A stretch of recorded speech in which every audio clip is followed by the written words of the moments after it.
strong force of good.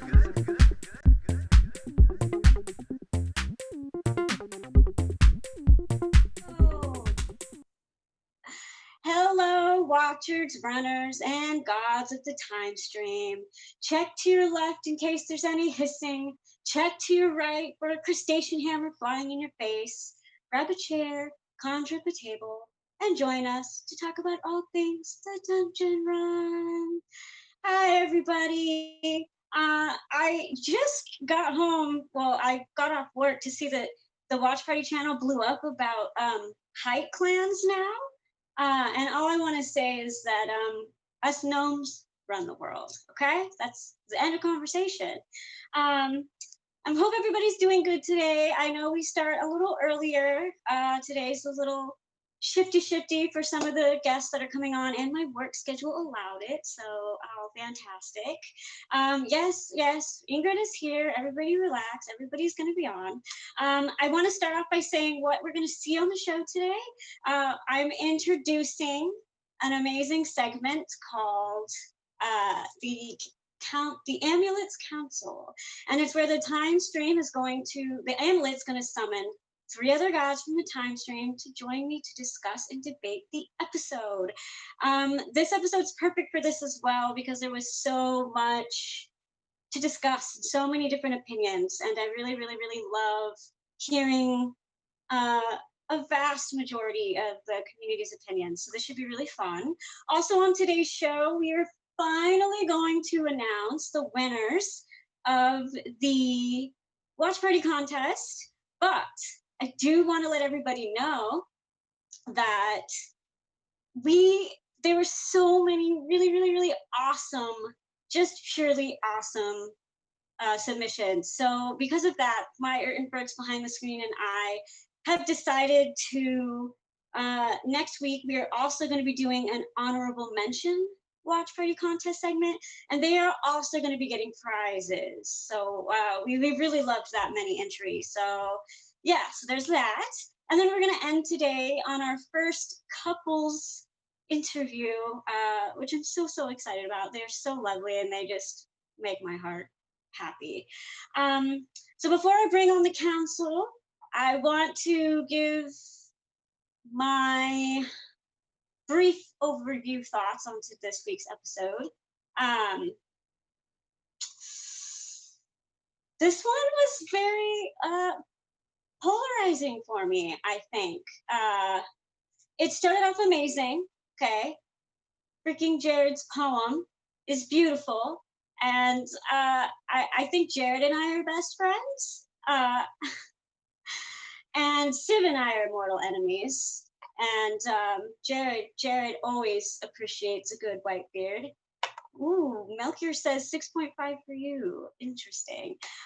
Yeah, I really loved the first half of the episode. I thought it was very beautiful, well done, between Jared's Whitebeard amazing poem to the very emotional conversation between James and Ugo that we will be talking about in depth, to the discovery to the potential Chrono Dragon lineage, to, I mean, the first half was seriously beautiful. For me, the polarizing part was the second half. Didn't land well with me all the way.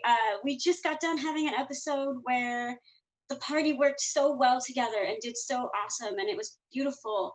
And then this time, they just didn't really seem on the same page. The team is definitely, the decision making is not their strong suit. So overall, I do want to say that I think Ugo, hands down, pulled this episode for me. Ugo was the MVP. Ugo single-handedly carried this episode for many reasons, which we will talk about. Overall, I'm going to give my rating a 6.5. I'm going to give it a 6.5 for this week. And I love the fact you guys are giving your ratings. I really do love it. Yes, everybody, she's here. We're all here. Akuna Matata says 6.5 Darth Mauls. So we have too many Mauls rating systems, all of them. So, as you guys have heard my overview thoughts, I want to bring on the Amulets Council. The 3 gods of the time stream that have been summoned today is the beautiful ForestElf, the lovely and beautiful Ingrid / Vandurslice, and premiering for the first time on the watch party is the Raven Queen herself. Hey! Hey. And upstairs. Yeah. Oh gosh, not Bass again. Hello, beautiful ladies and beautiful people. Hey. How are the 3 of you today? Doing well. Good. Good. Mm-hmm. Are you guys ready to dive into this very, very in-depth, amazing episode? Yes. So ready. Yeah. Okay. So the first thing the 4 of us kind of really felt strongly about diving into was the conversation between James and Ugo. And Steph, I actually want you to take it away first, because you had very lovely thoughts on it. Okay, well, I have to talk about Civ, right? So one of the things I really liked was that Ugo called out Civ for his selfish choice, because it was selfishly motivated, that kind of fear of abandonment. But then James coming back and saying, well, actually, even if his motivations were selfish, it was the right choice. And that was something that I had to think about a lot during the choices at all is, okay, well, if they're supposed to be this great, good party doing the right thing, the choice is to maintain the timeline, because we know that we don't know what the ramifications of not dealing with the Ashen Mage will be, but it can't be good. Interesting. Okay. Raven Queen, you're giving eyes. Yeah. Face. It's a thing. Yeah, I mean, we talked about this before. I acknowledge Civ's decision, but I was more focused on the James Ugo bro thing, I mean, watching their blood brotherhood grow, from day one to now, and how Ugo can always now, how he's so open with James, and how James is the first one he goes to, and when James asks a question, Ugo is right there to tell him exactly how he feels. And they have that beautiful relationship going on now, and they're so open and honest, and just the way they talk to each other and interact is where I was at with that. And P.S. Ugo carried it for me this week as well, 100%. Ooh. Yeah, we did talk a little bit about how James and Ugo's relationship has so beautifully grown between the first couple of episodes to now. And if it's their relationship is the most like apparent growth between them. And if you look at it in the first couple of episodes, especially leading up to the pirate fight, where they were yelling at each other and they didn't understand each other, to now where not only do they see each other's perspective, but it definitely comes from a place of love. And I love the subtle little things, like I mentioned how like when Ugo during the pirate fight insults James, he gets very offended. He's like, "That's not true," and it fuels their argument. Whereas in this time, Ugo says, "No, James, you're delusional," and James just replies with, "No, Ugo, I'm not." Like, he knows that it's coming from a place of anger and hurt, and just the fact that they can really grow with each other. Yeah. I do want to say to Stephanie's point that their relationship has grown so strongly that they can be so open with each other that Ugo felt comfortable telling James about his anger towards Civ, and in return, James felt comfortable telling him, "No, I would have made the same choice." Yeah. We know from the watch party about the Chrono Dragon, I actually don't think it was the right choice. I think technically Ugo was making the right choice, but it's hard. And Ugo and James both wanted the party to talk about it, but only they came through for each other to really have that conversation. And it was beautiful. What do you think, Ingrid? Well, I do think that this was the episode that they really needed to hash out and talk about all the things that have happened to them over the past to them it's like 2 or 3 days. To us, it's 2 or 3 weeks. But I felt like this was the episode that you get through your battle, you get through all this stuff, and now you need to hash it out. I mean, the episode was called Repairs initially. So maybe, we need to not only repair the ship, but we need to repair some emotions, some connections that, everyone has made different choices and stuff like this. So you guys got a lot to talk out. And what happened? You only had 2 actually talk it out, and it was because one of those 2 really wanted to talk it out, and that was, of course, Uggo. Uggo always wants to talk everything out, which is great. You got to get things out in the open, especially heavy stuff that really weighs on you. The stress of dealing with all these emotions and all these choices that you had to deal with, it's going to affect you one way or the other. You might as well work through it as quickly as you can, so that way you can move on to the next thing and do better at whatever you need to do. And so it really made me upset that the other 3, not James, Civ, Lily, and Fahima were like, "No, we don't want to talk right now." And I think part of it was Fahima's distracted. She wants to go look at certain things and just better herself. She's very much in her own world right now. Lily, just for the love of anything, she still is having a hard time just going through all the stuff that she needs to go through. And this really hit her even harder than anything else. And Civ is once again bottling things up. And he will eventually come out and start talking about it, but he's not ready. And so maybe we need to wait another episode or 2 on those folks. But Uggo, I do appreciate that he's just like, I want to talk. Let's talk now. And James is that kind of he's that close of a friend, that good of a brother, blood brother, to talk through those things and understands Uggo's needs and understands that whenever Uggo's talking, sometimes he's just hurt and he's just going to say stuff.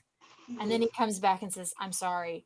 Here's what I really want to talk about. And I think that's a really strong relationship there. Much, much better. It's been a huge development over this really long series. Well, I do want to say, for the record, it was actually reversed. If I'm remembering correctly, James was the one who asked to talk about it, Right. and Uggo was the one who was like, "Okay, I'm here." Yes. Right. But I mean, Uggo wanted to talk about it, like everybody else left, and so James was kind of like, okay, I guess this is not the time to talk about it. But Uggo was like, no, I want to talk about it now, so we're going to talk about this now. And I think the other reason why Uggo really wanted to talk about it is because he is in a very emotional and challenging place right now. I think this is where Uggo's kind of breaking point is, Renee, I really loved the way that you worded it, so I kind of want you to take this one. Oh, geez, that was yesterday. Today it's going to be different, probably. Right. Whole nother cup of coffee. Yeah. Oh, yeah, I have coffee. Thank you. So this one for me, with Uggo, I noticed, obviously I know we talked about again yesterday, he was very silent or quiet for me. And so thinking about that, Uggo being emotional, and then his encounter with the Chrono Dragon and how angry he was about being a plaything, and then everything that was happening on the ship, just seems to be coming to like almost like a volcano, like coming to almost an eruption, ready to explode, and just he is just so angry and so emotional. He is just so over it. He's so over all of it, and he I don't even know what I said yesterday, but I do know that so all of this, if you notice on the ship, he was doing the bodies, right? My dog is yelling at me. He was doing the bodies one by one, which was, beautiful and all. And he was getting ready to do Choran, but everybody else went down to deal with the ship. And he didn't do a single thing strength-based, because he knows that his one job that they've been telling him over and over again, his one job, stop that, is to row, right? His one job. And he is not doing it because he's so tired of being pushed to the back and disregarded and not listened to. And he's so tired of all of that because he keeps telling them and he keeps telling them, and time after time, his point is proven. And he's so tired of them not listening, and he's so tired of being right and not listened to, um, that he just had it. He's just had it. So I think that talk with James came at a good time, that he was ready to release some of that before it exploded, and really trust James with what he had to say, before he exploded further. So I think that came at a good time. But I mean, I think we're going to see more of that, maybe not stillness, but quiet from Ugo, quiet contemplation, possibly. Yeah, and we'll highlight a little bit more about that when we do go into the episode a little more. But I think that Ugo needed that from James in the moment. I think that he For really sure. helped him ground him a little more. I really believe if James didn't have that conversation with him, Ugo may have just lost it. I really think that Yeah. at least for a while helped center him and Mhm. let him feel not so alone. Because as you kind of mentioned, where's the other party members? Like, they are off. Like his emotions and his feelings and what's going on with him was not on their priority list. No. In fact, Bahima even said, you do what you want to do. I'm going over here. Like it was so borderline dismissive. And I do want to say that I don't think that we'll bring this up a little later too. So, but Civ, I don't think it's that Civ didn't care, No, I but don't think he's so going either. through his own thing in his own way, Yeah. for sure. But I do kind of segueing to the how can we not talk about the burying of the bodies? Because I think again, some of us really do think Ugo carries this episode, but Ugo was so into the aftermath and what's occurred here, and really taking the time to appreciate and remember what's going. Look who's been destroyed leading up to this point. Like we need to honor them. We need to respect that. And Pete Moss in chat says Ugo was great. He was great. And so when it came to burying the bodies, he we talked a little bit about it last week on the watch party. He is very respectful towards the dead. He does think that giving a good send off is respectful into afterlife. And I kind of wanted to talk about how when they were doing the burials, it was Ugo who showed the most compassion towards Chobran. Not so much the rest of the party. And the line that really hit me was when they're all having fun. Like it switched from repairing to now maintenance, and they're having this little fun thing where they're painting the boat. And what does Ugo say? Okay, guys, Chobran's just over here rotting. Like, you guys paint.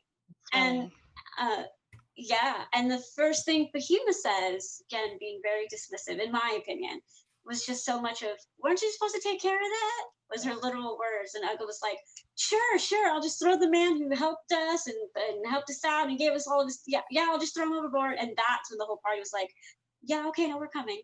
Yeah. Oh, right, my bad. I'll be right there. Yeah, hold on, right there. So what do you guys think of like the funeral and the eulogy and kind of that scene? Well, like you, I found it interesting that most of the party was so dismissive of Choran. I think my mantra now is Choran deserved better. But I in particular was surprised by Lily's reaction, and that she seemed to have no reaction because, saving Choran and his family would have been essentially saving what happened to Bingle. So I was maybe expecting some reaction there, and I didn't get it. Same. I agree. I think maybe though, I just had this thought: the no reaction goes with the no decision. Do you know what I mean? So. Very possible. Such a good point. Such a good point. And that reminds me of what I was thinking as far as even though Ugo in this episode is the MVP, I would challenge his very quick notion to judge Civ and James because you're right, Seth, because Lily's the one who ultimately should have led that decision. That decision was most personal to her. She didn't make a decision. So in a way, how can Ugo really judge someone that did? You know? Yeah, well, I think we touched on that a little bit yesterday about the indecision versus a decision. I mean, everybody kind of has a part in that as well, but still. Yeah. Mm-mm. And so Steph was most surprised about Lily's Yeah. reaction to Choran in the funeral. What did you guys think of Fahima? I think Fahima, the words that she said were very forced. Like, Yeah. I'm saying something to be nice for something that somebody else feels like is very important, but I really don't care. And yeah, in a way that, saying something, it does at least say something, but at the same time, if your words are empty, you might as well just stay silent, kind of like what Civ did. I mean, it's just about as effective, but at least you can understand that you're being real. And with Fahima, it felt like, I'm saying some words. Here you go. Bleh. And it was really disappointing because, yeah, maybe Fahima hasn't had much of a relationship with Choran, and he was probably a means to an end for her. But still, this dude went through an awful lot. And if you are any sort of type of uh, compassionate type human towards other human like folks, then I mean, it would make sense that you would go, okay, maybe I need to say something that actually is from the heart for this particular situation, because he did have a sucky life and he died in a sucky way. And all of this is, they tried their best to save him, but they couldn't in the end. So I'm baffled that it was really hard for anyone to come up with decent words for this man who has done so much and has been through so much. But I'm really glad that Ugo did it justice. He really gave a really good eulogy for this man. Very cool. I just had a thought right now. So I was thinking about Fahima right now, right? So she's been on this thing to like find her father, okay? Tehran's a father who was searching for his son. If anybody else, she should have said some words based on that alone, Yes. based on the fact that he's a dad and they helped him find his son. She should have been like, man, some words of niceness, we were able to help you find your son, and at least you were able to reconnect in that. I'm so sorry we weren't able to give you more time. Something. Okay, especially- Steph. Well, Sorry. especially since like one of her main things is that she's searching for her father. Yes, I just had that thought right now, and I was like, wait Yeah. a minute, why couldn't she say something nice about that? She and her father, he is a father. Come on, say And some also on words. top of this, like if it's just a human being, a straight up human being, Right. no any interesting creature lineage or whatever involved in there. Okay, I get it. Maybe you don't really care a whole lot because your thing is all about creatures and monsters. He's a Triton. Come on. You should have something with that. The way you are so compassionate about everything else that's a creature that's not a human. I just don't get it. I mean, come on, man. Okay. I do want to step in here a little bit.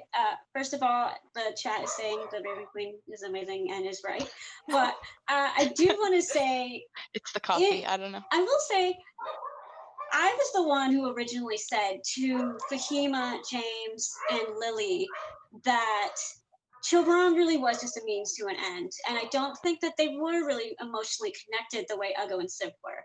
However, with that being said, and with the understanding that they didn't have this connection with Chilbron, I think Fahima tried her best to speak from how she could relate in the moment.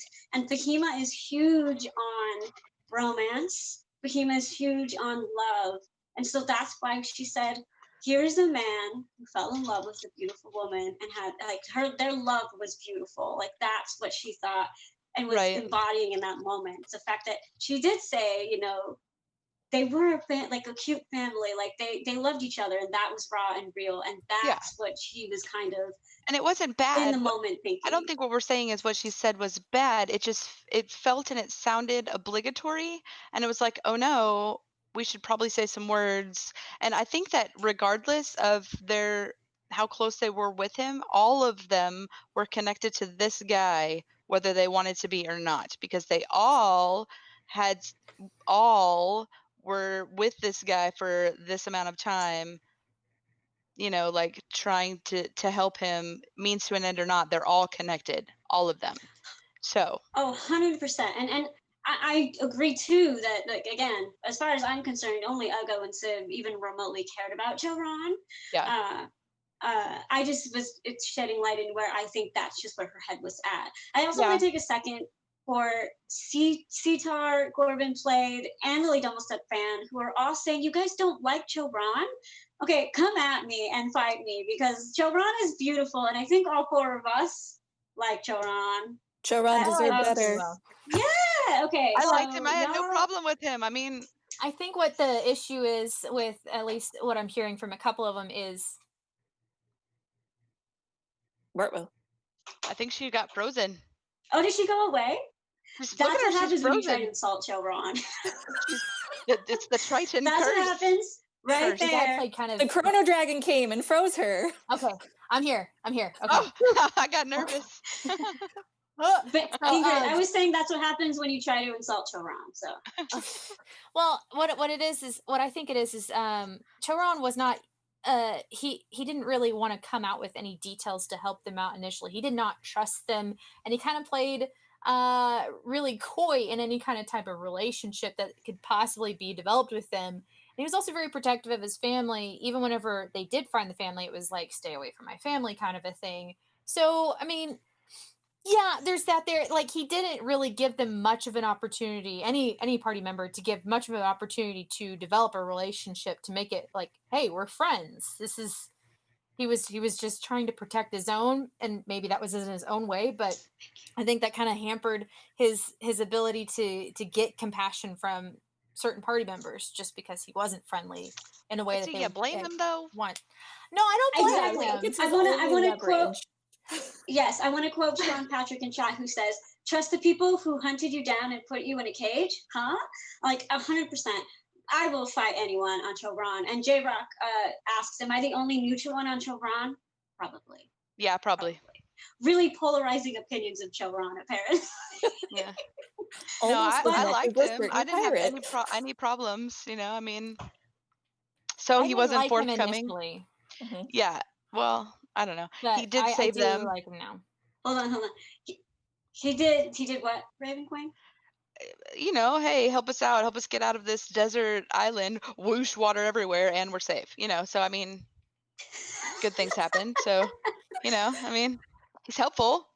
So he's not forthcoming. He's at least helpful. Kai- Well, I think Kai that was Bucks- hey, this is the last ditch effort to get off this island, and oh gosh, Still we're going helpful. off a cliff.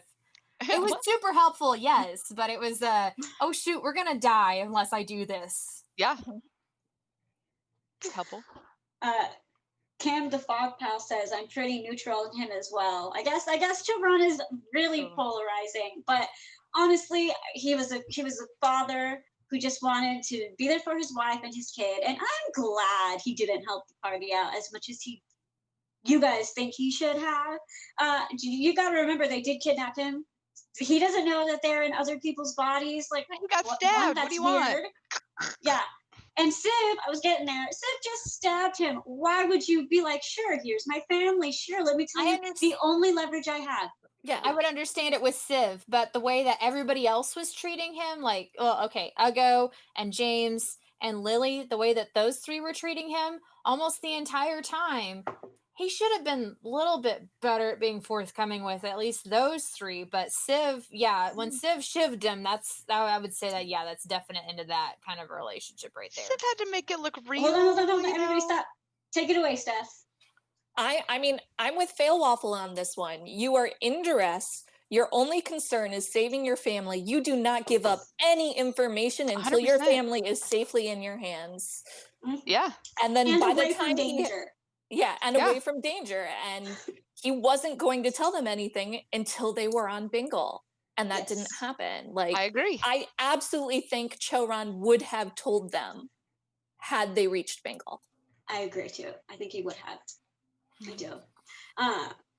Maybe even because of all of the other stuff we just found out in this episode as well, with it being weaponized and all that stuff. But we digress. So I love how we only went in this tangent because chat decided to hate on Children.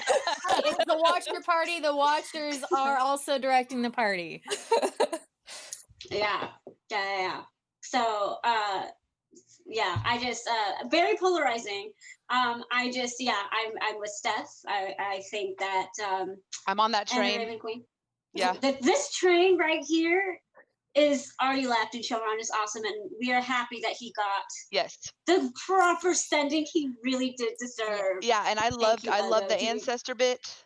I love the words. I love the liquor of the dead bit. I thought all of that was amazing. Amazing send off. I thought it was so good. So good.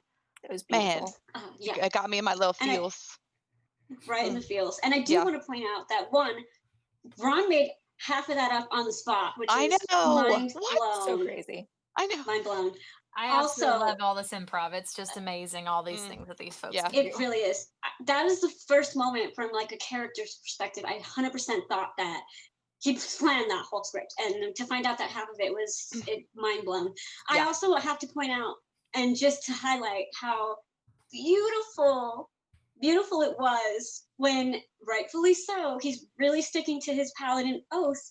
He literally took his oath that he made to his family, and compared it to how he treated Chilbron, how the party treated Chilbron, and overall he was like, I failed you. I failed to protect you, and your light went out. I didn't give you passion. I didn't feed you. I kept hurting you. I mean, everything he said, comparing to that, was he was acknowledging that overall he didn't do what he said he wanted to do, and it was beautiful, and he owned it. And I think that's why one of the reasons he wanted to give him a proper sending, and it's just really beautiful. It was so good. It really was. Cass Farron says, I bet you were dead tired by the end of your shit. Okay, you guys are talking to each other. All right, fine. But Akuna Matata says, the improv always steals the show for me. And it is so true. It's so good.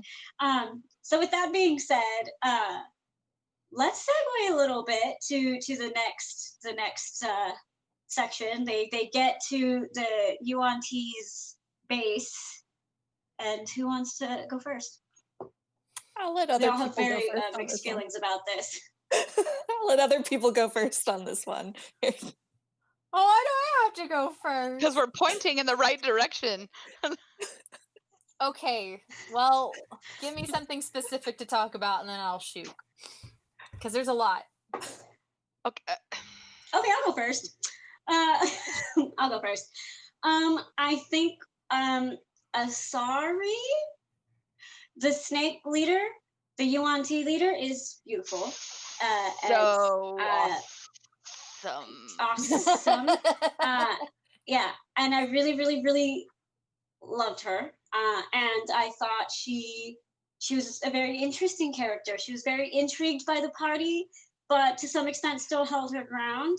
I found it, I'm going to be honest, I kind of already said it in my little mini recap. I struggle as a watcher when the party is so all over the place with their choices, and they still struggle. I feel like the way I pictured it in my mind is, they're trying to do like a drug deal exchange, and like their party keeps like, hold on one second, and they keep going back to their cars and talking, and how suspicious that must look, like constantly like rechanging their own plans. They kept rehaggling themselves. My favorite part of the second half is when Steve gets all serious and he goes, stop haggling and take the deal. And I'm like, Steve, you guys just rehaggled yourself. She wasn't the one that did anything. And I I was was really like, what's really happening here? I don't. I just overall I wish that the party would be more cohesive in their planning. If they come up with a plan, stick with it. You don't need 20 plans in motion at the same time. Those are my thoughts. No, it gets really confusing, and then you forget which plan that we all agreed on, and then you just kind of fly by the seat of your pants. Anyways, why don't you just fly by the seat of your pants to start with? That it seems to work out half the time, anyways. That is the You're gonna secret to make their a plan. success. If you're gonna make a plan, use the plan. Well, one, as we said, what is it? 50% costume? No, that's 90% 90. 90% costume. It's like hold on. I got you. 90% costume, 10% No, 90% names. 90% names, 10% 10% costume, costume. hero 0% And plan. plan. and that's Okay, first of 100% all, success. Yep. So first of all, that's that is their formula for sure. Yeah. Most truer thing said in the episode. And I want to point out J-Lo Fett's comment, who said that he thinks that they were biting off more than they could chew. So what do you guys think about that? Well, I think for sure, like, yes, you're avoiding a conflict. Awesome.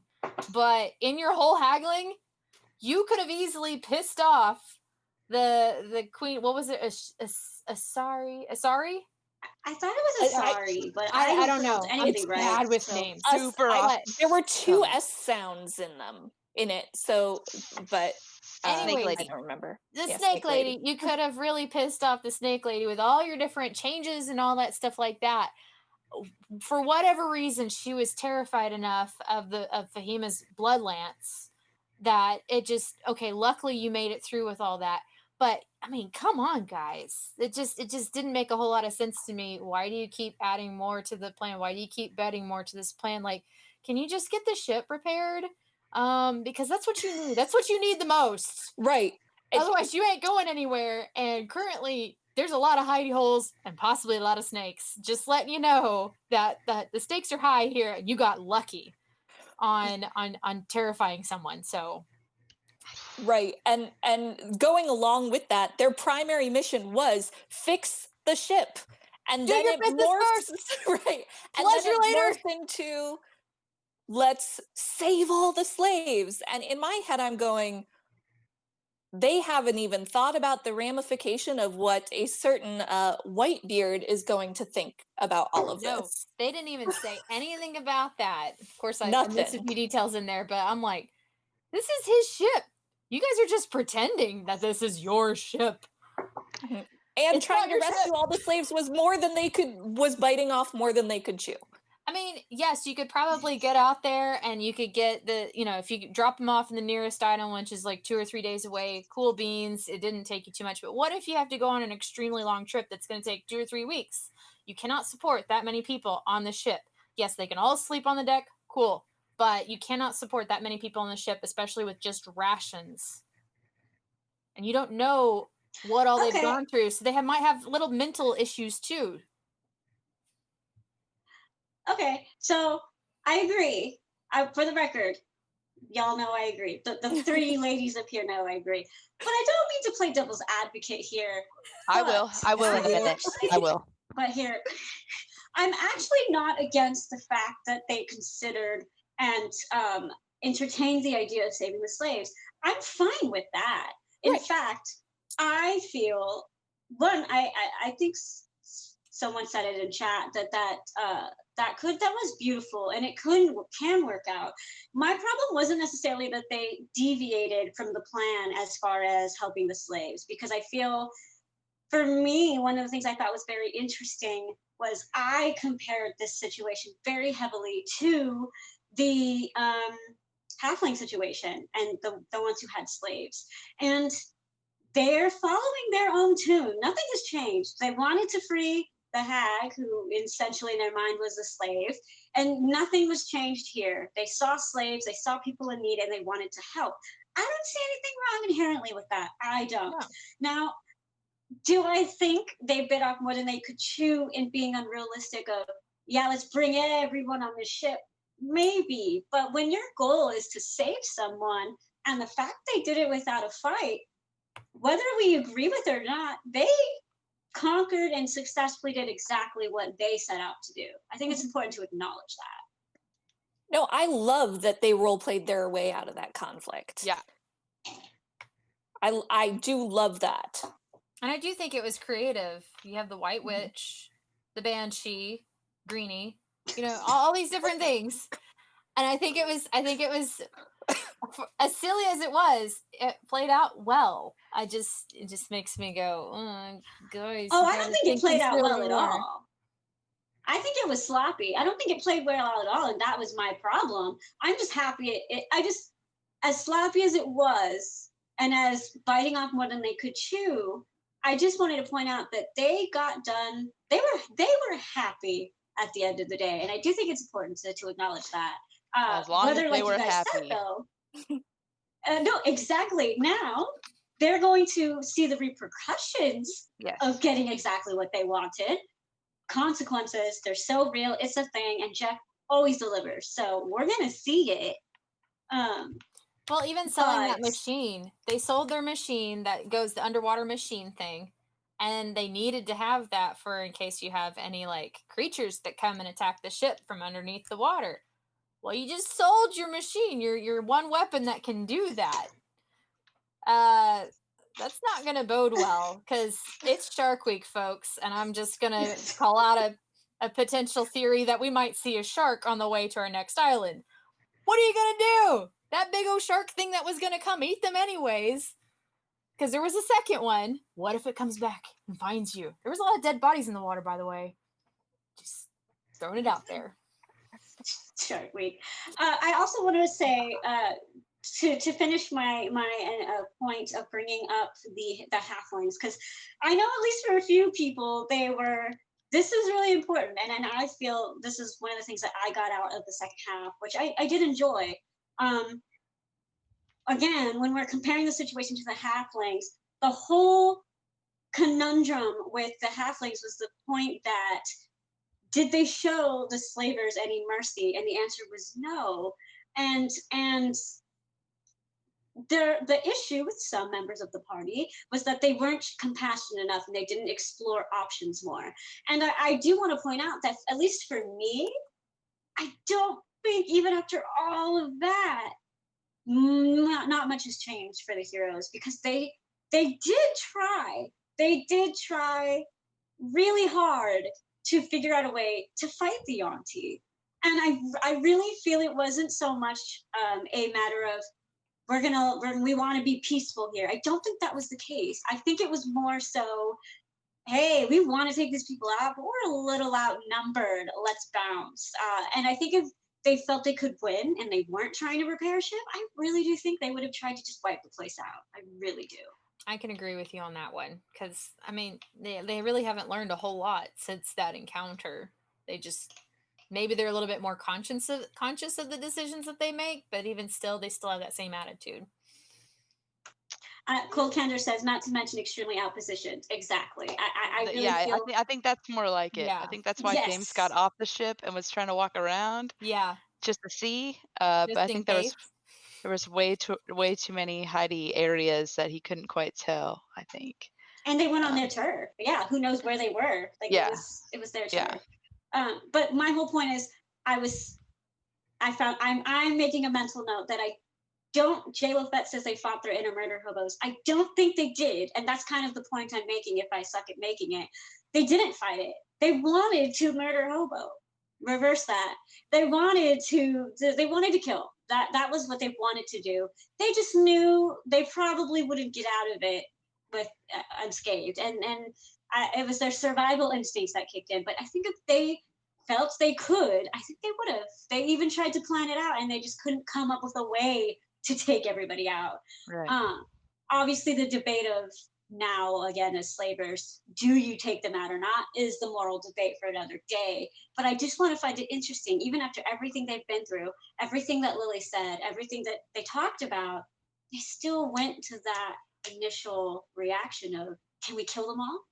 No, let's bounce. And I found that interesting. And I also, now that we've segued a little more, Renee, I want you to highlight your point even more, because it wasn't just the beginning of the episode. Ago really stands his ground even in the second half. So even though once they negotiate more further, Ago still refuses to lift a hand. Yeah, he didn't do anything. Nothing at all. Silence, nothing. He did not play a part in that. I think in part of it, he did mention he like to fight him. I think that was like to fight him, I think was the contribution to that whole scenario. And I think he also like put out his arm for the blood spear. But that was pretty much all he did. He didn't really. Yep. Nothing else. He was like, "Dunzo." Once Okay. the decision was made, Ugo did not help. Yeah. Yep. Yeah, but I do want to say though, I do not think that the Yuan-ti, unless, like I said yesterday, unless they were so afraid of Fahima's blood magic, I do not think they would have been that patient back and forth and No. back and forth, back and forth. I think that she would have been like, enough, and I think they would have like attacked from all angles. I think they got a lot of grace from them. I think, just for the record. Mm-hmm. I do too. Maybe even also mentioning the nameless few at the end there as well. So probably scored them a couple points at the end. Yes, yes. I love Basically, those here's names. my I resume of definitely how I think- can kill you.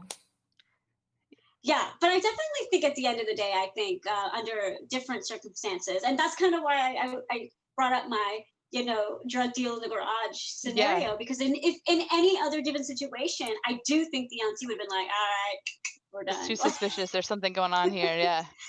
Yeah. And I don't even think. just Go ahead. no, you. Well, I don't think that Whitebeard would have ever come out of where he was, but I do think if the ship was that in disrepair, that there was a chance that at some point one of the repairees or workmen could have possibly spied him at some point. Do you know what I mean? Like, I don't think he would have been stupid enough to like wander about, but I think, there was a chance that maybe they would have heard something or been around. But I think there was a better way to go about maybe not free all of them, but free some of them. I'm all about side quests. Don't get me wrong. I'm side quest queen of the world. But I think there are times where you have to like, really, really think about what exactly does this mean for, next session, or what are we going to do with them? And I can't wait to find out. I really Yeah. do. A lot of people thought that, just a side note, a lot of people thought that James was very courageous for standing up to Whitebeard at the beginning of this episode. And I just want to be the one to point out that I don't necessarily think that was the case. I feel, don't get me wrong, James was mad, and James, I'm happy he said what he said. But Whitebeard, as we kind of already talked about, had his back against the wall, and he wasn't really in a position to say anything back. I don't know when, but wait until Whitebeard isn't against the wall, and then let's see if you want to repeat that I conversation. think James was That's on all like I'm a gonna say. temporary high. I think he like He is. temporarily grew. I think he temporarily grew a set and was like, I'm mouthing off to you, man. I don't even care. And then he was just like, if you notice, like towards the end, he was like, oh, okay. Yeah. Sean Patrick, that's exactly fine. my point. Courageous or foolish? ? And that's exactly my point. I mean, sure, Whitebeard is he can't really argue now, but just wait until he gets a chance, a moment, or some leeway. And again, I dare you to, or Civ, because you know how Civ feels, repeat that conversation with Whitebeard. and But see how do it we know goes. how Sid feels? Well, Carpet Yeah. says James is done with Whitebeard's crap, but I think that's true. But also at the same time, yes, he is on a high right now. That battle that they just came out of, James had an awesome time in that battle, and he actually used Armor of Agathis. That's basically, you are invincible for a few different rounds. Of course, you're going to grow some balls out of that and feel He did. really, really great about yourself. You come out of a battle like that, you're just like, I can take on anything. I'm gonna Here, take let out me the smart biggest off kid. to Whitebeard real quick, because I now feel really good about myself. And then it wears off after a couple of days because reality hits you again that maybe you aren't such a big, bad A kind of person. Well, yeah, because at the end of the Yeah. conversation, he was just like, oh, yeah, whatever you say. Okay, sure. Yeah. Sorry. Yeah. It's fine. I have We'll to get back to say, that later. I'm super excited for the next episode, Yeah. and how that consequence is going to pay off with Whitebeard, because I think that's going to be interesting. Oh, for sure. And or what happens with the Yuan-ti now that they have zero help? They're out of help? I think Yeah. I think Jeff said that they gave most of the slaves, but not all of them. But But there even are some. Even still, will the Yuan-ti tell anybody that there's a a white witch crew that has this secret blood lancing white witch and like all this extras, like Well, even so, maybe they possibly made a new enemy. Like, yes, the enemy of my enemy is my friend, but only just still for your a enemy. temporary. Like, you gotta do something to make it known that you have accomplished the thing that you both agreed that you are now friends because of this issue. You gotta get that word out that yes, we defeated Whitebeard. Otherwise, Yanti are gonna be like, oh my gosh, we had the wool pulled over our eyes. Oh my gosh. Like, we got to go take out these folks now because we can't have our name, thrown across the room. I'm having a hard time talking tonight, but basically, they cannot be taken advantage of. But I don't think they see it that way. They kind of made out with this really awesome magical rare item and 5,000 gold. I think that I think maybe that apparatus, that giving away that apparatus might be a consequence to see in the future. No theories here. I think that is where the Yanti are either going to strike back or we're going to see at some point. The Wookiee King says I'm grasping there. We'll see. We'll see, Cam. We'll see. But does anyone have any? This seriously was a very. There were so many little pocket holes for this episode and so many directions to take it from. I was going to say any finishing comments or things you guys want to bring up before I let you amazing ladies go. Yes. I just want to say. Let me see if we're on the same wavelength. Go. Probably not, because I'm going with, because you did briefly talk about the gland.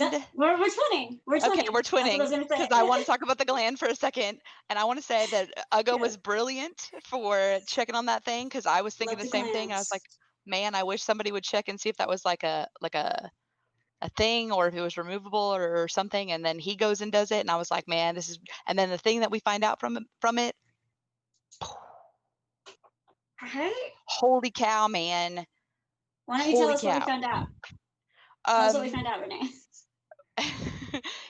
That it's got the same effect that the Chrono Dragon had. It's basically in the lineage. These specific assassins, these specific nameless few are basically descendants from the Chrono Dragon in the genes, man. He didn't say specifically that they are descendants. No, but if you think about it, it could be relative in some form, but not maybe not all Dragonborn have this particular effect. So it's got to be some sort of descendant lineage line genetic thing. But it could also be potion induced. Like they may have this gland. He said it was natural. He said it was natural. He said it was like a natural, actual gland. Here. I'm sorry. Yeah. Yeah, he said it. He made very clear that it was a natural part of their biology. Yeah. Yeah, totally gross when he pulled it out though. Gross, but way cool effect. I'm just saying. Yeah. So cool. I think when I initially watched it, I thought that the effect they were doing was some kind of poison that paralyzed them, but learning that it was the Chrono Dragon, I'm like, oh, are they stuck in time? Like, is that how they're paralyzed? That's really cool. So cool. I mean, wicked cool. Jeff, man. Every time. I know. Every time. No one has made my brain explode so much in all my life. Way to go, Jeff. And just when I think that cannot possibly explode anymore. It's like having bubble packaging and you're just constantly pop. It's amazing. He's having so much fun with our brains. Can't do. So good. He was roommates with Lord Ereban. They have this thing about making brains explode or eating them. Oh, that makes so much sense now. Ereban wore off on Jeff. Oh, okay. And on that note, but anyways, on that note, Sean Patrick says, "I thought the rule was not taking assumptions as fact." I'm not taking anything, Sean. I'm just letting the girls talk. But that is my rule of thumb that we should all listen to. Just saying. On that note, I really appreciate you guys coming on. This was a lot of fun. I hope you guys had fun, and I hope we can do this again sometime. Yeah. Yeah. Okay. Mm-hmm. Got For two sure. Yes. Thank you again. Last thoughts of what you're most excited about for this episode before I drop you. Go. Ron or Ugo. Legit. seeing where he goes, getting his emotions in check, Okay. having the party discussion, and getting all that out. And not sweeping Steph? it under the rug. Whitebeard's inevitable blow up of a bunch of I mean- slaves on a ship. I mean, where are you? I don't know. I know. Ingrid. Where are they going next? That's what I want to know. Just where are they going next? So they're gonna be able to make it to the mantle finally, hopefully, or are we going to have another pit stop somewhere? Very interesting thoughts. Mm. Whitebeard, the end. Okay, thank you guys for Surprise. joining us. I'm super, super, super excited because now we are going to reveal the 3 winners of the watch party contest. I want to remind you guys, like I said earlier, that next week we are going to be showing honorable mentions. We're going to be showing more submissions from the contest, and next week's videos and the honorable mentions will be receiving prizes. We really, really loved everyone's entries. You guys did so good, and we can't wait to show all of them. But I do want us to just get right to it. 3rd place was Phoenix Blazes Get Magic Items at Joral's, because it was so beautiful, and a lot of the judges had a lot of different narratives on how to take it, like as far as the details, the fact that it's crumpled up. Did he crumple it up, and did someone throw away his ad? The fact that he's a tear. The tear is so good and so beautiful. The fact that it's the paint is streaming down. I mean, please, Life is Pain. It's so beautiful, and she did such a good job at embodying Life is Pain and Joral. So congratulations, Phoenix Blaze. It's beautiful. The next one is a the mice, exactly. There's so much detail in this drawing, and it really is beautiful, and she did amazing. So the next 2 are videos. So we're just gonna kind of play them and then talk about it a little afterwards. So here you go. Have you ever seen a deadly corpse vine before? No? Well, great, because this is certainly 110% the same corpse vine that you can find at your local lighthouse. Any lighthouse is not complete without one of these hiding above a coffin in the backyard.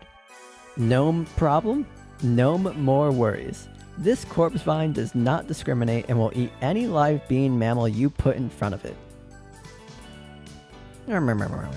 You can get them in a variety of smells, such as 2-year-old dead pirate or pungent Viscount farts. Trust us when we tell you, these plants are to die for. Buy yours today. Please note, we cannot be held accountable for any deaths or dismemberment caused by your plant. Once the plant is in your custody, the plant is your problem. By owning this plant, you agree that you are okay with your home never smelling fresh ever again.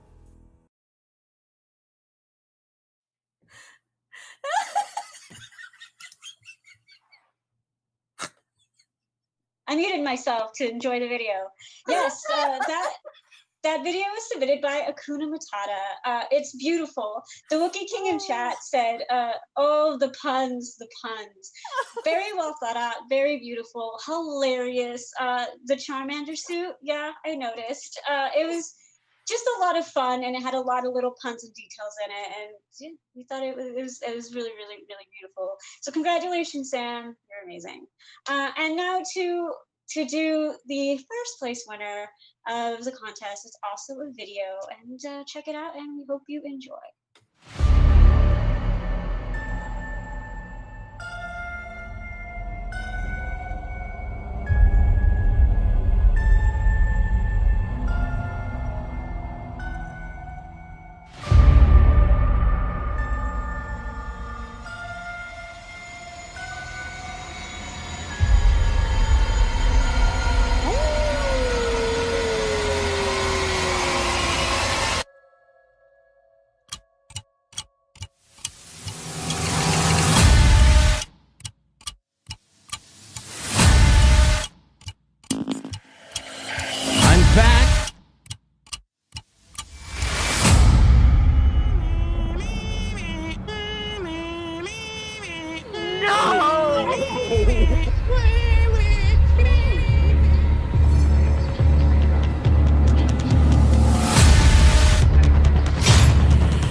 Oh wow.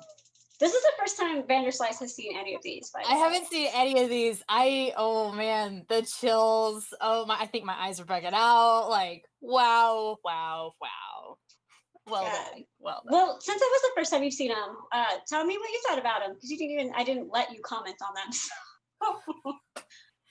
Well, let's see. We'll just go with this one. I think I liked how all the different clips from the shows were captured, and I think they were done just right with which facial expressions you needed, but also just the different kind of, what is it, the filter that is on it. It made it really look kind of like an older horror movie kind of filter, and it felt just perfect, exactly what you were going for. I think it was spot on. Kim the Fogpal says this almost looks like a movie trailer. It really does. Yes, It looks like one exactly. of those cinematic pre-trailer things. Like, Yeah. honestly, I don't do horror movies. I stay clear away from them. I won't even do thrillers hardly. And so if this was my first interaction with the dungeon run and that was presented to me, I would probably not watch the show.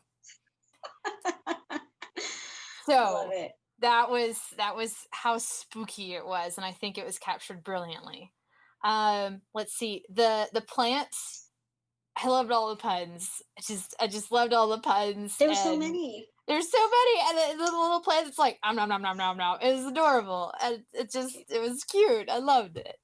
And then the poster. I think there was so many, like you said, so many different levels of how you could take that poster, the wadded up, the stain, the crying, and please buy my stuff kind of a thing. And I liked seeing that there was all those rats, because you talked about having to kill some of the rats in his tent and being nice and that thing. So I think that captured a poster that Jorel would probably make. I thought it captured it really, really well. So all three of these were really great, and I kind of wish I got a chance to see all the rest of the entries, but I wasn't on the board, so I didn't get a chance. But stay tuned, because as I said, next week we will be showing more videos.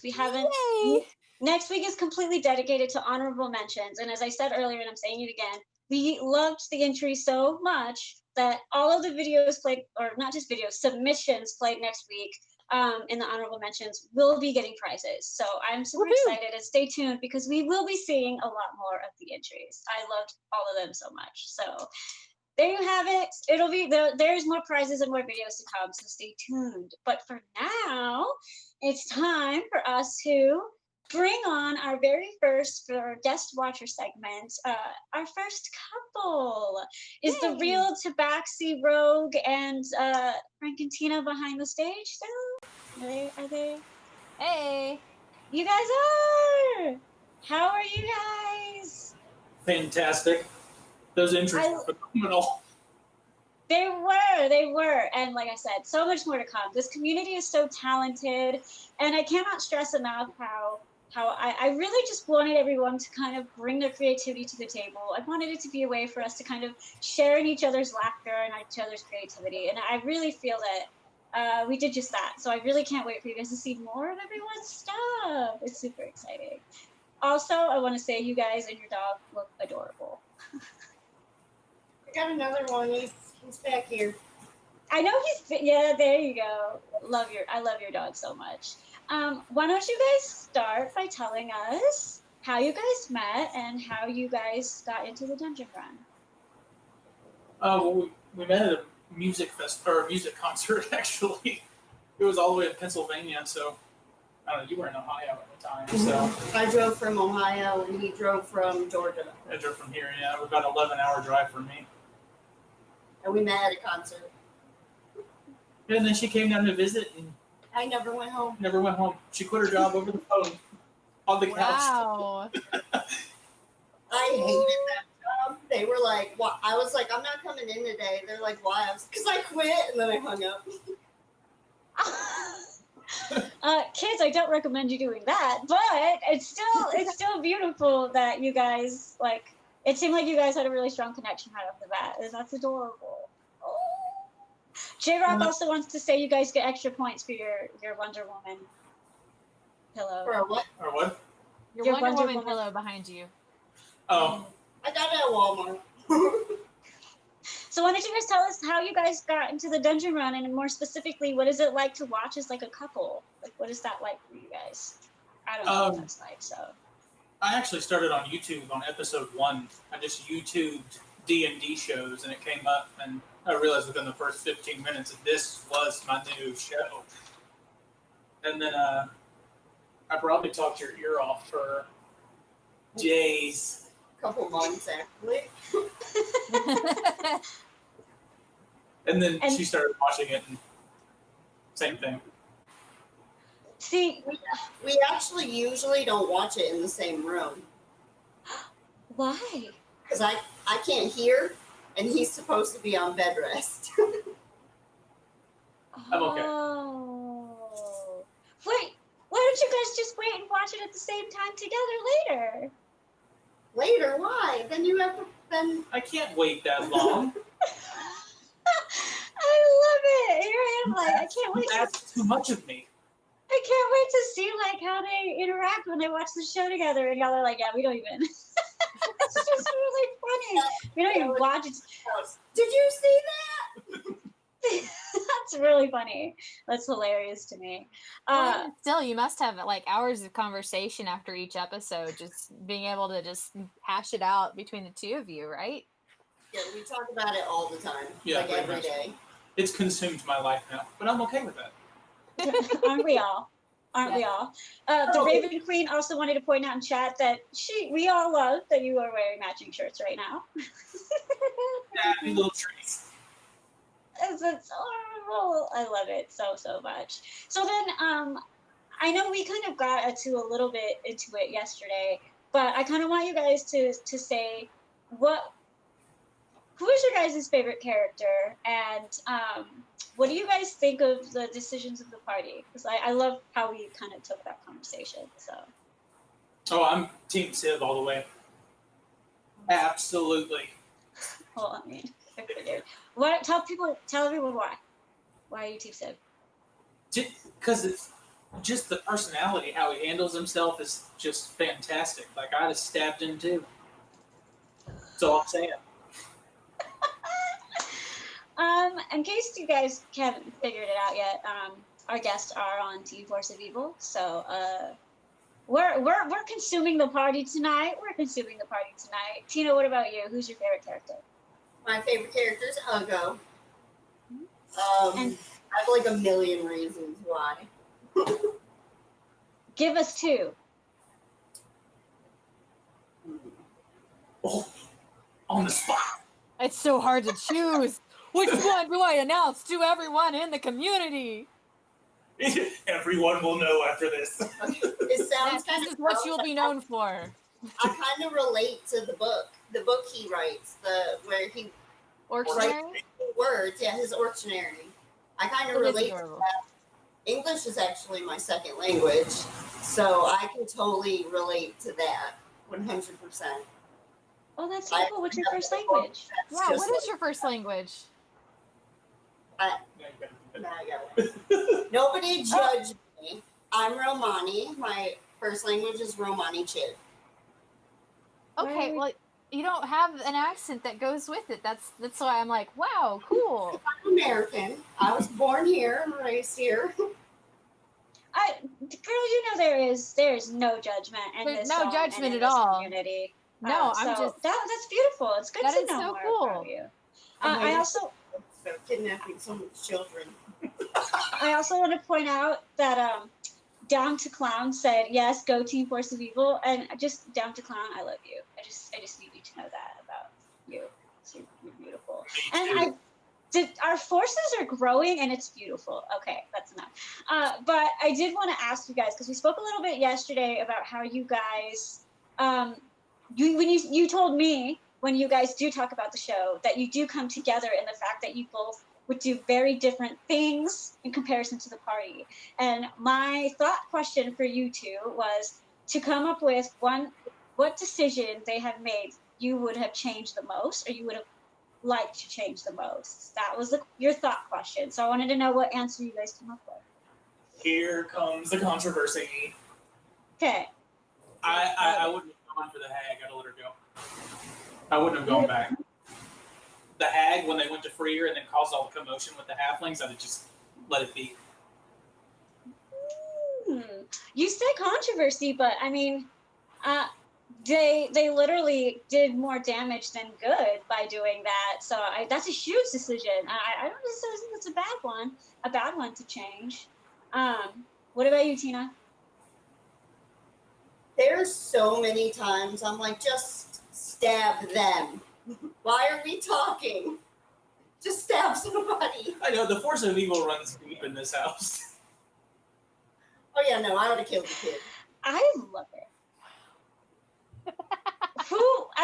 It better, as long as it's not Chobron, who did you think that the most, where you thought, I just want you to stab him? Just like whenever they start monologuing or having like these conversations where it's gonna go nowhere, just fight them. Can we just fight? Basically, what I'm hearing from Tina right now is, if you can't come up with this conversation solution in 10 seconds, just kill. That's basically what I heard right now. Necromancer. Oh my god. All the violence. J-Rock says, yes, they're down with the party fighting. Which is hilarious, because if you don't know J-Rock, he absolutely loves the battle. So I think he really supports your decision, Tina. Just letting you know. What is your guys' favorite thing about watching as a couple, or the fact that you guys can watch as a couple? What is your favorite thing about it? And I ask that because I have yet to get my significant other to watch the show with me, so I'm curious what that's like. It's just fun to bond over it, you know? It gives us another connection. And I know what he's talking about for 4 hours a day. It's always helpful. Mine got me hooked on this show, and as soon as we left the Four Former Forges, he kind of dropped off for a while. He still listens, and we still talk about it occasionally, but he has no clue what's going on. And it was a great conversation for a long time, and I wish he would get back on the bandwagon and come watch, but he's rooting for the studio, so we gotta wait until then, I guess. That's hilarious. He got you into it, and then you're the one who ends up being more like into it. Yes. I'm so into it, obviously. Akuna Matata real quick says, FailWaffle, I understand. My partner knows the dungeon run, but doesn't know the dungeon run, and I feel that so many levels. I feel like this emphasis she did was very important. It was. That's how you support it. Oh, cute. Okay, so for the record, I do plan on getting my partner to watch the dungeon run. My problem, my thing is, I just got done spending the last year forcing him to watch The Shield, because The Shield's one of my favorite TV shows, and he needed to watch it. So I just spent, that's 7 seasons. So now I'm like, how do I get him to watch over 500 hours of this? So it's going to happen. Chair and rope. Say that again? Duct tape, a sturdy chair, and rope. Okay, how about this? That'll be our plan, but you guys come back me up, because he's 6'3", and I don't know how this gnome is going to swing that. So, y'all can help me out. Okay, I got you. Just get a hold of one of those nameless few glands and just smash it in his face. Then you can get him in the chair. Wait. Right idea. Oh my gosh, you guys are something else. You guys are something else. We'll figure it out. I swear, it's my goal. He knows right now. He knows my funnest story. Because again, Akuna Matata, he knows, but he doesn't know. He knows who Whitebeard is, obviously. It's funny because I tell him, I keep telling him we're gonna get a turtle. That's our thing. That's our jam. We're gonna get a turtle. But it wasn't until this is a year's thing. I love turtles. But it wasn't until the dungeon run that I said, by the way, the turtle we're getting, his name is Saugus. We're going to get a turtle named Saugus Van Fleet. And that's been my thing for the last, obviously, months. And then the last time I was showing him something on YouTube, completely irrelevant, but on the side, it said, it had the episode where it said, extraction of Saugus. And he was like, that's where you got the name from? Of course it is. Whoopsie! It was very guilty. Very guilty. Jessica Lynn Parsons says that her partner gets to watch her on it all the time and gets to enjoy it. Yeah, well, one day I'm going to get my partner, I swear. The Wokiki says he should have been surprised. He wasn't surprised. He was more upset he didn't figure it out sooner. That's where that name came from. So tell me, I'm curious from you two, you guys clearly agree on more than you think you do. You're on the same team. You have relatively so far the same opinions. What is the one thing, event, or character on the show that you guys disagree with the most as a couple? Like, where are your guys' debates? I don't think we disagree on anything on the Dungeon Run. Oh, I have an answer, but What's your Is it answer not- then? Make sure it's stream friendly. Let's not start a fight. We actually don't want to start a fight between the taken two. a minute for a couple of the characters to grow on me. I Okay. went into the show not liking a couple of the characters. How do you They feel had to now? grow on me. Like, I love everybody now, but when I first started watching it, there was a couple I was like, I don't like this person. Oh, that wasn't really a disagreement. I was just convincing her that they're all great people. Austin, you're Names. No, I don't want to get in trouble. you're not gonna get in trouble. I think a lot of the characters have grown on me immensely since the very beginning.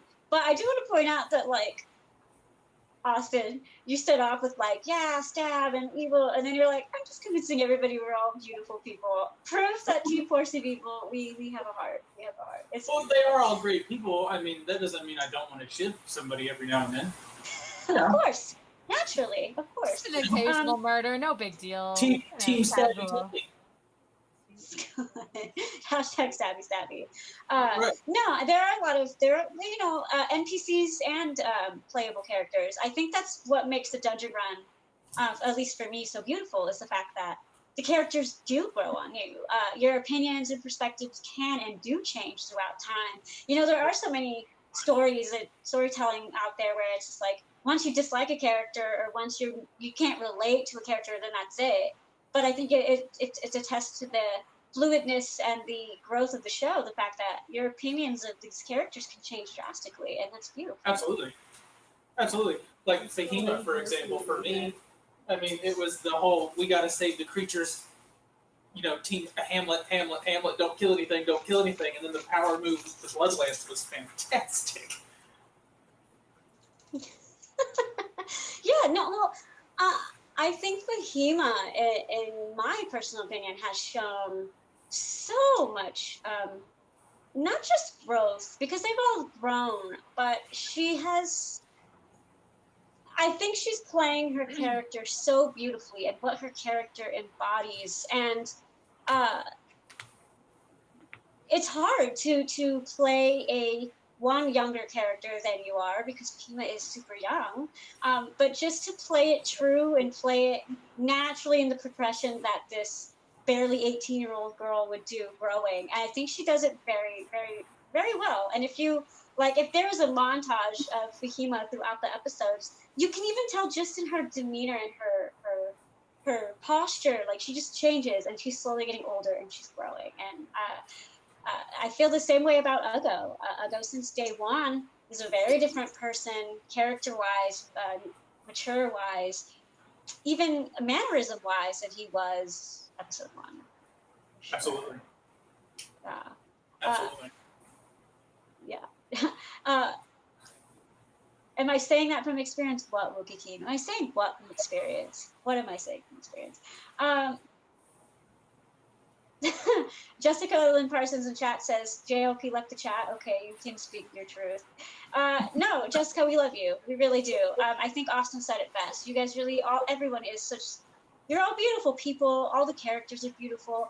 There's so much depth to every character that there's something to relate to and not relate to about every character. Oh, absolutely. The characters play it so well, and Jeff DM so well. It's almost like not even watching somebody play anymore, listening to somebody play. It's like almost an actual escape just because of how well it's told.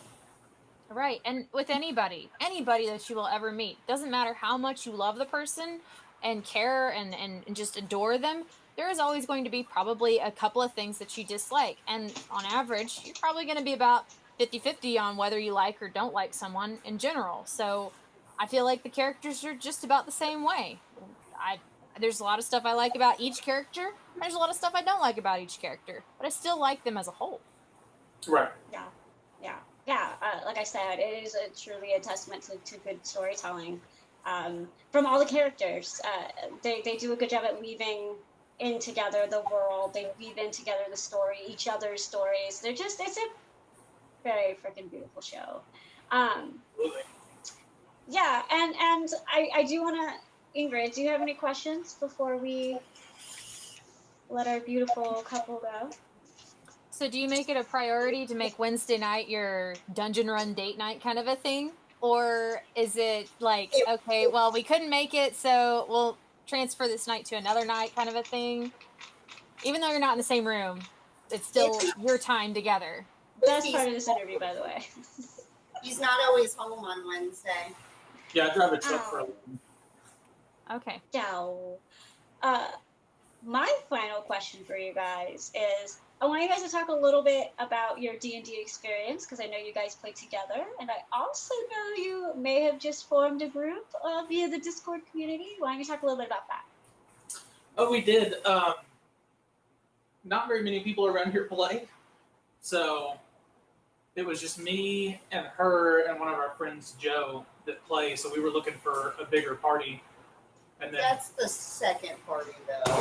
We had a big party, but a bunch of in real life stuff happened, and I killed all their characters. I know that story. But no, yeah, so we found a bunch of people in Discord being like, who has a game going? So we just, I just simply said that I DM, and, we would love a bigger party. And now we went from her and Joe to, I think we're at party 7 now, not including me. It's awesome. It's really cool. We're gonna try to play this Saturday. Okay, so this Saturday will be your first time playing. Mm-hmm. Session 0, just kind of getting to know everybody. It's exciting. Please, please, please, I can't stress enough. Please keep us updated in the game, in the D&D general chat section, because I'm really excited for you guys, and I love how this community, we just really, we help bond, and it's beautiful. I also want to say, huh? It's an insanely strong community. Oh yeah. Yeah, and I want to say, just in case you're not reading chat, I think you are. Just in case you're not, everybody laughed and loved the fact, Tina, that you just killed everyone. Everyone laughed. That's great. ForestElf also gave a little flower and said, "Love for the dungeon run couple." You guys are adorable. Thank you guys so much for joining us and being the first couple. Way off camera. You guys are so awesome. It was super cool to be a part of this. It was really cool. Look, stop it. Don't look at me like also, that. Shout out to your dogs, because they make me happy on so many levels. I know. When you started talking about getting a turtle, Boog looked at me like, "You're not going to get another pet, are you?" I was like, no, not us. Her. Don't worry. Oh, yeah, it's me. Saugus Funfig is my turtle. It's gonna happen. So thank you guys again so much for being on, and we will speak to you soon. Keep us updated on your game, and much love. Bye. We'll definitely keep you updated. Thank you.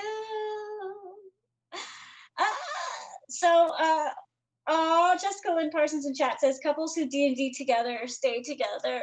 Oh, so I really need to get my partner to play with me right now. This is the only way that's going to save our relationship, is what you're saying. Got it. Understood. I'm on it. Ingrid, 24 minutes over an hour. We'll get it right eventually. We'll get there. Yeah, we might as well just say that our segments are like hour and a half long, so that way we can be roughly around that time. It's been at least a month since then. I think that we're just chaotic, and we do whatever we want. How about that? It's a conversation, and it's not forced. We just keep it rolling, and it's a-okay if we make it over an hour. We'll just start thinking hour and a half. I think it's okay. The Wookiee King says, "Glad I got to watch a whole stream." I'm happy you Hey. finally got to watch a whole stream either, because I know you go to bed early for work, and I secretly like you. We're secretly friends, but don't tell anyone. Oh, Jessica and Percy says, I'm glad you went over because I could join. Well, we appreciate and love you, and thank you all for joining us today. I'm so excited to see tomorrow. Yes, will we see the aftermath between Whitebeard and the party and the Yuan tea? Who knows? Where are they going next? What's going to happen? Stay tuned. Join us tomorrow for the live show. I'm excited. I always am. I am too. I'll have my Whitebeard next to me because the love is real. Thank you guys, and as always, this is a beautiful community, and I love each and every one of you. And so, as always, guys, humankind, Be both. be both.